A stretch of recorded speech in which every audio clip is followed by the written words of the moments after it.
Good morning, welcome back to Erasmus TV. Traditionally, thousands of students start their time as a student at the Eurekaweek, but this year it will probably be all very different. Here to give us an Eurekaweek update is the chairman, Doude van Troostwijk. Very welcome. Thank you. But we start at the other side of the table. Welcome, Rutger Engels. Last week the announcement came that students will only be allowed to travel between 11 o'clock in the morning and 3 o'clock in the afternoon with public transport. This is one of the, restrictions. This travel restriction is one of the conditions, I should say, for restarting live education. But is this 3 o'clock schedule doable or even acceptable for this university? Yeah. I think there are two sides of to this story. So first of all, it's very restrictive. It's really narrow because if you do the math, well, it basically means we can teach for 2 or 3 hours on a day, and that is, makes it hardly possible to accommodate all the students. On the other hand, we decided to do online teaching and exams for the rest of the academic year. So in principle, this academic year, very few students will come to the campus anyway.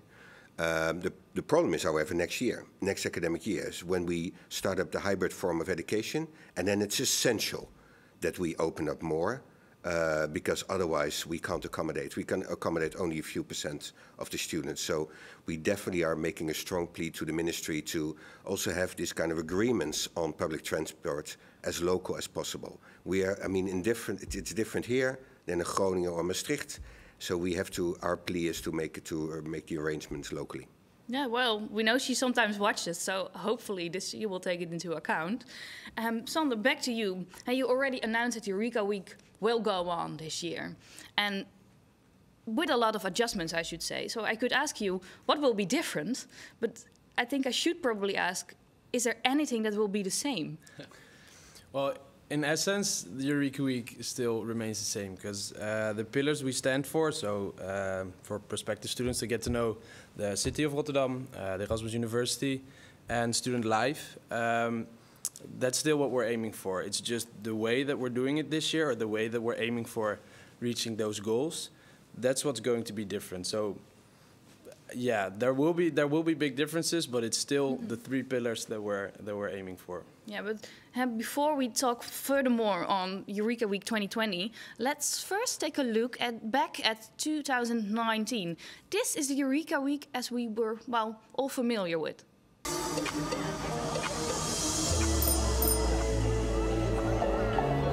just wanted to call you to let you know that I'm having so much fun. It's amazing here.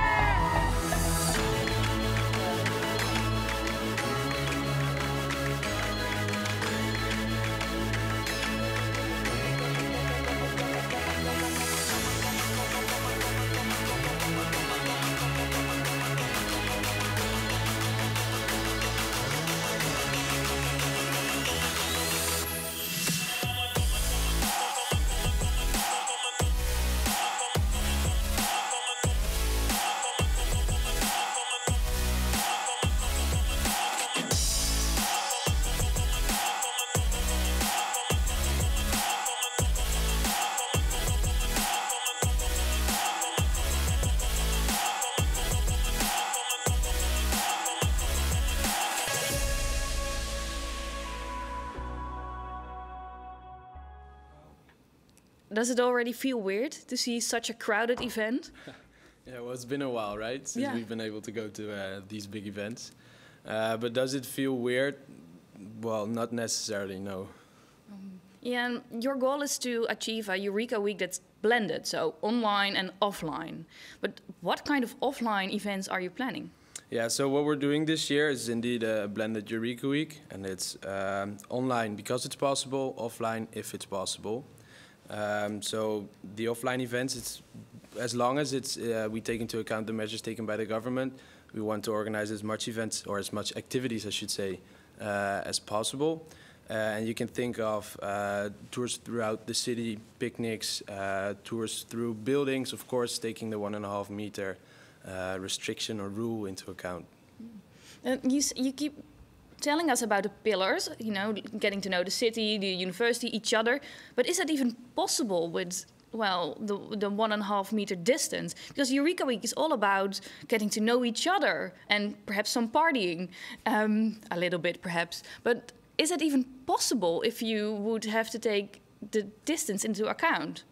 Well, of course, Eurekaweek is about creating memories together with your group and with other students, with your guides. However, it's a challenge, but I think we can manage. It should definitely be possible, and this year, yes, it's going to be different, and it's going to be a challenge, especially the social aspect. Like a 1.5 meter is, well, something you definitely have to be aware of when you meet someone, which you normally do not do. Wait, can you repeat it? We saw the video and we saw thousands of students, like over 4,000 freshmen partying together. That won't be possible. How big can groups get, do you think? Well, that's something we don't know, of course. And it's going to be impossible to put 4,000 or 5,000 people into one room again, just like we did in previous Eurekaweeks. But this year we're definitely looking into the possibilities where we can still have this feeling of being together without actually being together. Yes, Rutger, I heard that you were pretty enthusiastic about the plans Eurekaweek has, but sorry, I don't really hear a lot of plans. I hear a lot of, well, things they want to do. What is, why are you then still, well, feeling happy about these plans? Well, I mean, first of all, studying is more than sitting behind your computer, behind your desktop and following courses and doing exams. So what he is saying is it's this about the student life experience. It's meeting friends, making friends. That's what studying is. That is what campus life is. And I think what the plans they are making are amazing. It's a major challenge to do so, given the uncertainties and the changes that have to be made. But I'm incredibly proud they're doing so. To be concrete, you have to ask him what the plans are, not me. Are there any plans? Yes, well, yes, of course. But we don't want to send anything into the world without knowing for sure that it's going to happen. So, like I said, the online part is because it's possible. It will be an interactive digital platform where students can get to meet each other as well, but in an online version. But student to student, but also student to associations, and we'll try to accommodate that by hosting talk shows, having Q&As, playing games together. But then again, back to the small-scale activities, the physical activities. That's something that, well, we're still talking about with the municipality, with the university as well. So before we know anything for sure, we don't want to get ahead of ourselves. Yeah, but physical meetings would require places to sleep. Yeah. That could be a challenge. People could stay here. Oh, well, other years they could stay here at Erasmus Sport Building. Are you going to allow that this year? Well, to be honest, I didn't really think about that yet. And we will have good discussions with the Eurekaweek board on this. So I don't want to go into this right now. Yeah. And then the last question: if this is a different Eurekaweek, perhaps mostly online, does this mean that you don't need crew or guides or other volunteers? Because it's a popular position among students to be a guide, for example. It is, but we definitely need them this year as well, especially, like I said, if we're doing as much activities as possible and in as many locations as possible, we'll need them maybe even more than we normally do. And given the fact that chances are that there will be more participants this year, especially because there's a summer without, well, actual opportunities to do anything, we need them more than ever. Okay, so you're trying to make sure that students will still get to know the university, each other, and Rotterdam, and you're still, well, in all these meetings discussing how, right? Well, not really.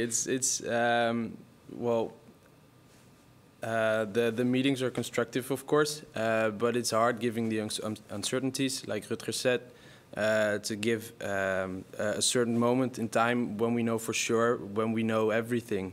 So chances are that changes will be made or will have to be made before the Eureka Week. It's just the uncertainties in this current situation. Yeah, but August 17 is the date. Well, it should start. Still, freshmen can put it up in their calendars? Definitely. Wow. And for a little side note, for the internationals, it starts on the 16th of August. If we have any internationals coming, of course. Of course we will. Yeah, sure? Mm-hmm. Well, we will see about that. Thank you all for watching for now, at least. We will be back in a week, so see you next Tuesday. Thank you all for watching.